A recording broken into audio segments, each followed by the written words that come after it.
Graça e paz, meu querido, bom dia! Chegou a quinta-feira, mais um dia o Senhor nos deu de vida. Abrimos os olhos de manhã e lá estamos nós, sim, meu querido. Estamos aqui, por mais que pareça difícil, né? Chegar no outro dia com aquilo que temos enfrentado.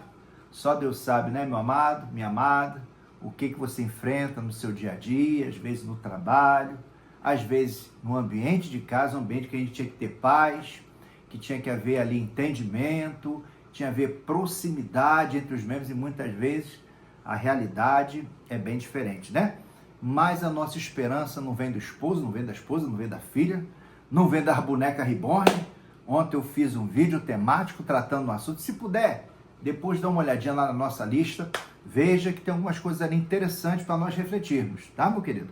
Mas o que eu queria nessa manhã refletir com você é uma mensagenzinha que ontem chegou no meu Instagram de um irmão e eu achei interessante aqui apresentar e depois apresentar a palavra de Deus em relação a essa mensagem que eu vou ler aqui para vocês. Diz assim, ó: ser cristão não é fingir ser perfeito, verdade? O nome disso é hipocrisia.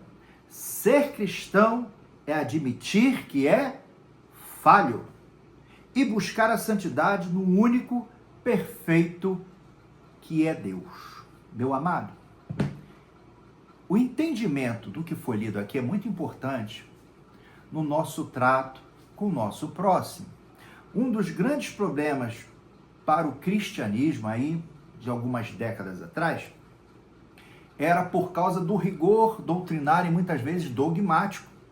Chegávamos diante daquele que não conhece a palavra de Deus, não conhece Deus, e primeiramente a nossa preocupação era apresentar uma lista de regramentos que tinha de ser atendido. Olha, tem que parar com isso, tem que parar com isso, tem que parar com isso, tem que parar com isso. E não nos preocupávamos em sermos cartões de visita tendo uma mensagem de amor. Isso não quer dizer que nós vamos aceitar qualquer coisa, mas é entender. Por exemplo, quem está saindo do hospital, a saúde está caminhando para o seu auge. A pessoa ainda tem a sua imunidade abalada, estava no ambiente hospitalar, é a mesma coisa. Aquele que está vindo do mundão, aquele que vive de uma prática de vida em que ele não se sujeita a Deus, ele viveu até aquele período segundo o curso da sua natureza. Inúmeras práticas, liberdade para pensar o que queria, liberdade para falar o que tem vontade. E nós muitas vezes, por causa de não sabermos esperar, parece que nós somos tão íntimos de Deus que sabemos quanto tempo de vida o outro tem. Então te acerta logo, rapaz, que senão Deus vai vir e você vai ficar. Não é assim, meus queridos. Nós somos apenas a isca. Deus é aquele que sabe onde nos coloca para pegar os peixes que Ele quer. E assim, quando nós somos instrumentos para atrair esse peixe, é Ele que vai ter todo o cuidado de preparar aquela alma. Mas, aproveitando essa mensagem, eu quero convidá-lo a meditar no que fala a primeira carta de João. Primeira carta de João, capítulo 1, versículo 9, que é uma verdade doutrinária muito importante, que já me defendeu muitas vezes em que eu estive fraco espiritualmente, e eu tenho certeza que se você ainda não utilizou essa passagem para o seu próprio bem, você vai ter um outro olhar a respeito dela, principalmente nos dias maus. Olha o que ela nos ensina. Se confessarmos os nossos pecados, Ele é, falando de Deus, fiel e justo para perdoar os nossos pecados e nos purificar de toda injustiça. Você ouviu muito bem o que esse versículo está tratando?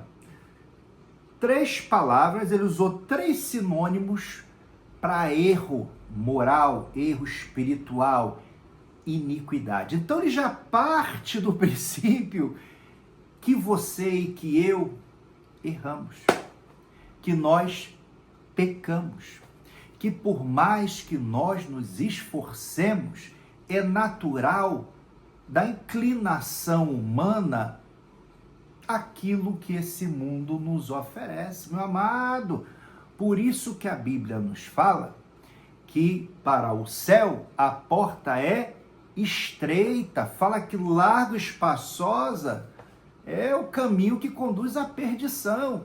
Não existe vida com Deus sem um sacrifício de renúncia. E olha só, não é só o cristianismo que tem essa base de compreensão não, tá? Inúmeras religiões, principalmente alguns eventos mais destacados dentro da religiosidade aí de outras confissões, você durante um período não pode ter contato com ninguém, não pode estar em determinados lugares. Por exemplo, os budistas, eles vivem também procurando uma vida casta, uma vida ausente de todos os prazeres do mundo. Mas o Senhor aqui fala, primeiro ele parte do princípio que eu e você pecamos. Isso é muito importante, sabermos do que a Bíblia, através da antropologia bíblica, diz a respeito do homem. Todo mundo acha que conhece Deus e também todo mundo acha que conhece o homem. Estou falando do nosso público cristão. Só que nós vemos, eu percebo quase que todo dia, um adoecimento do nosso meio cristão. Pensou, uma coisa é eu me entristecer, isso é sinal de saúde espiritual, tá? Quando eu procedo errado e o Espírito Santo me dá aquele desconforto, tudo bem eu ficar triste. Tudo bem aquilo de alguma maneira comprometer o meu dia de forma equilibrada, até que eu vá diante do Senhor e faça o que diz aqui o versículo. Eu tenho de confessá-lo. Agora, o que eu costumo ver normalmente? Tem pessoas que não aceitam o pecado que cometem. Não estou falando pecados que se destacam mais por aquilo que a gente observa de chocante. Tem coisas que são escandalosas, mas eu vejo uma outra realidade. Pessoas que, por não observarem, não entenderem que o fato delas terem se feitas um com Jesus, não as torna isentas de pecar.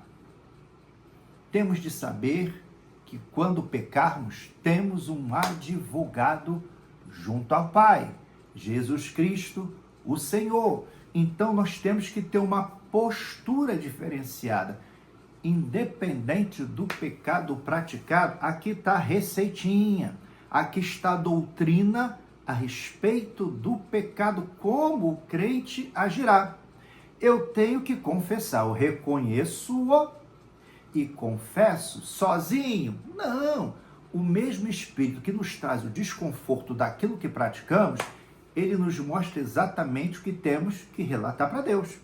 Confessar os pecados. E o importante, eu não tenho que olhar para o que eu fiz. Aí entra o acusador. Tá vendo o que você fez? Olha a consequência, para aquilo ter um peso maior em mim. Para que eu me sinta com vergonha de chegar diante do Pai. E aqui a Bíblia nos explica o quê? Confessamos nossos pecados e olhamos e observamos o quê? Aquele que perdoa, ele é fiel e justo. A justiça aqui que é chamada a atenção, leva em consideração que somos pó, o que o salmista diz. É próprio do ser humano ter a inclinação para o mal. O fato de termos aceito Jesus não nos impede de pecar, mas nos traz uma esperança. Podemos resistir e quando pecarmos, temos a quem recorrer diante do Pai, que é Jesus Cristo. E a continuação desse versículo, né? Ele perdoa os nossos pecados e nos purifica de toda injustiça. Então, toda vez que eu errar, eu tenho que chegar e pedir perdão? Deveria ser assim até entre as relações humanas. Se eu erro com a minha filha, Se eu erro com um amigo, se o amigo erra comigo, o correto seria, poxa rapaz, me perdoa, me desculpa, eu não vejo muito bem, até a Bíblia também dá respaldo para isso, de coisas que são praticadas, sabemos que são ilegais, a gente corre o nosso barco. Que Deus o abençoe, meu querido. Que essa palavra venha trazer um conforto para você, que o pecado não vai determinar o término do seu projeto junto ao Senhor, os propósitos dele na sua vida. Basta, para tanto, reconhecer o pecado, confessá-lo e crer que o sacrifício de Jesus na cruz é mais do que suficiente para fazer o que fala na parte final desse versículo: me purificar de toda injustiça. Antes de ir embora, por gentileza, dá um clique aí, curta esse vídeo, inscreva-se se você ainda não for inscrito e retransmita para os seus amigos, para os irmãos da igreja. Tá bom, meu amado? Beijo no seu coração, que o Senhor te fortaleça. A paz!